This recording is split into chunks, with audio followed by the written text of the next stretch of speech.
And at a certain point, the ego, when it's only confronted with love, will literally break.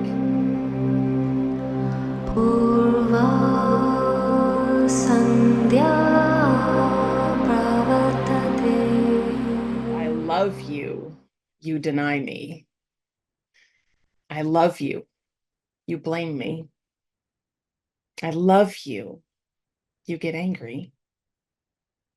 I love you, you lash out. I love you, you break, and the heart is released. This is the story that we'll see playing out. And it came forward, I think, because I see this as the way forward.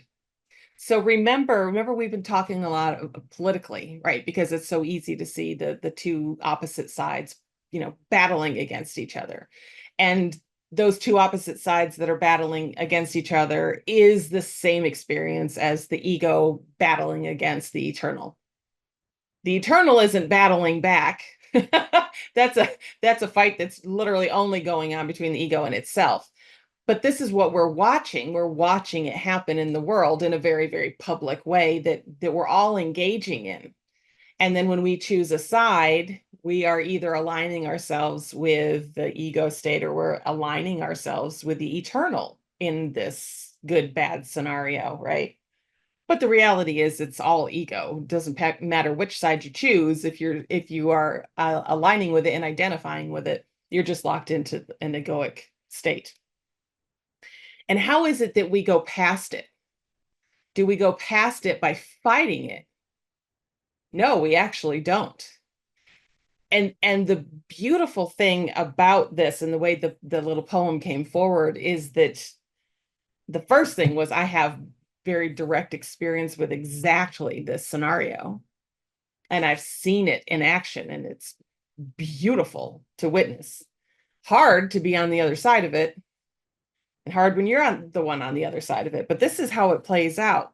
There is the omnipresent I love you. And sometimes it's me. It's sometimes I'm the one who's the one loving, and you're the one on the other side who can't see clearly, right? I can see clearly. And so what I see is how you're hurting yourself and you can't see it.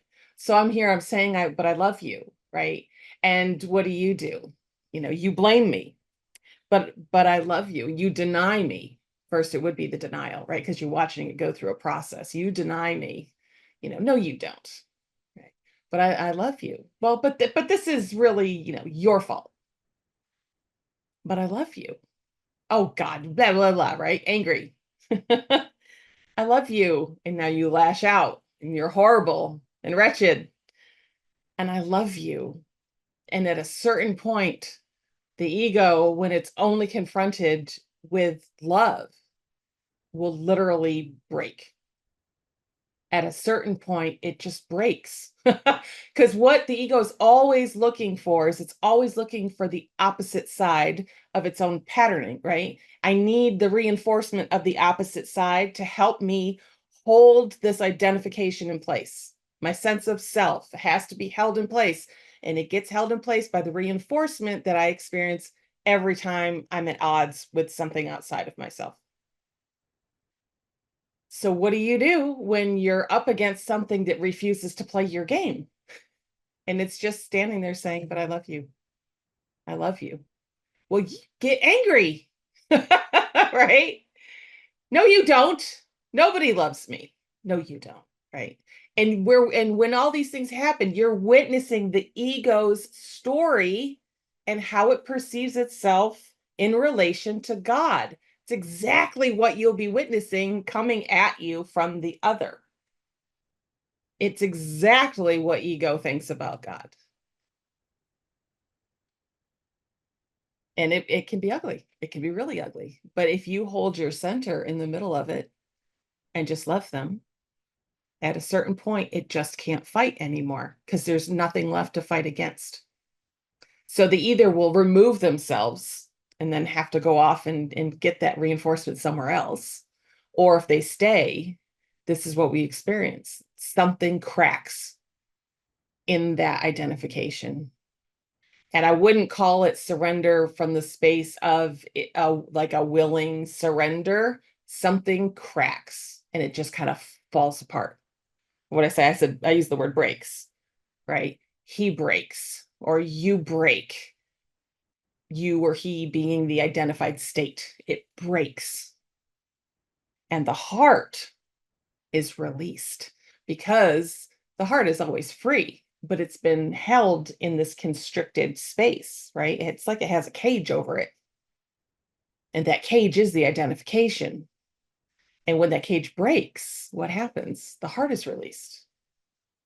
And that is the most healing, beautiful, transformative thing. And this is where we need to move as a collective. All of those of us who all of us who came here in service to do this work to aid in the ascension, this is how we get there. We don't get there by fighting people. We get there by loving people.